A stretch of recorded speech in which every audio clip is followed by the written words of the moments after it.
নমস্কার বন্ধুরা, সুপ্রভাত। সকলে নিশ্চয়ই ভালো আছেন। এটা একটা বার্থডে থালি।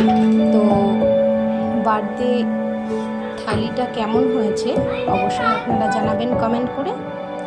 তো এই বার্থডে থালিতে ছিল দাম মাটন। দাম মাটনটা কীভাবে করলাম আপনাদের সঙ্গে চলুন শেয়ার করে নেব। এর জন্য আমি 1 কিলো মাটন বাজার থেকে নিয়ে এসে ধুয়ে ভালো করে জল ঝরিয়ে একটা থালাতে নিয়ে নিয়েছি এবং এর মধ্যে আমি এবার দিয়ে দেব দই। 100 গ্রাম দই আমি দিয়ে দিলাম, তার সঙ্গে দিয়ে দিচ্ছি হলুদ গুঁড়ো এবং আমি দেবো স্বাদ অনুযায়ী লবণ। এই মশলাগুলো ব্যবহার করলে মাটনটা সুন্দরভাবে মেখে যাবে। এবার আমি এদিকে একটা মশলা দেব, কাঁচা লঙ্কা, পরিমাণ মতো আদা, রসুন, একটা পেঁয়াজ, একটা রসুন পেঁয়াজ আমি পেস্ট করে দিয়েছি। যে সমস্ত কিছু পেস্ট করে নিয়ে আমি 2 চামচ পেস্ট আদা রসুন কাঁচা লঙ্কা বাটা পেস্ট দিয়ে দিয়েছি। দিয়ে দিয়েছি সরিষার তেল দিয়ে খুব ভালো করে মাটনটাকে মাখিয়ে নিয়েছি। এটা আমি 2 ঘন্টা রেস্টে রেখে দেবো। খুব ভালোভাবে আমি হাতের সাথে মাখিয়ে নিয়েছি।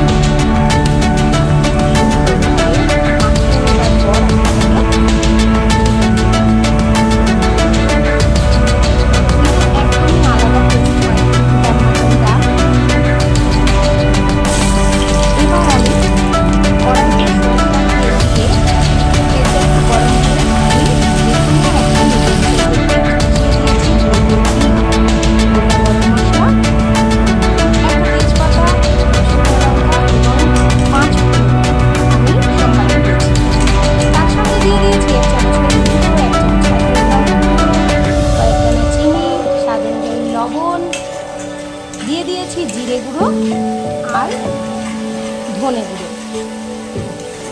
এই মিশ্রণগুলোকে আমি খুব ভালোভাবে কষিয়ে নেব যতক্ষণ তেলটা না ছাড়ছে। ভালো করে কষিয়ে নিলে দেখুন তেলটা ছেড়ে এসেছে। এবার আমি দিয়ে দিচ্ছি 1 চামচ মিট মশলা। এটা দিয়েও আমি খুব ভালোভাবে কষিয়ে নিচ্ছি।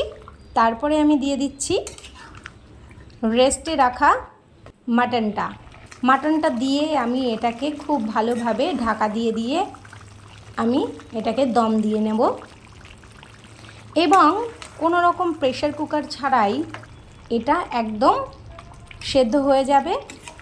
আর গ্যাসটা এই সময় পুরো টোটালি লো ফ্লেমে দিয়ে রাখতে হবে। এবার আমি মাটনটাকে কষিয়ে নিয়েছি, আমি আরেকটু ঢেকে দেব।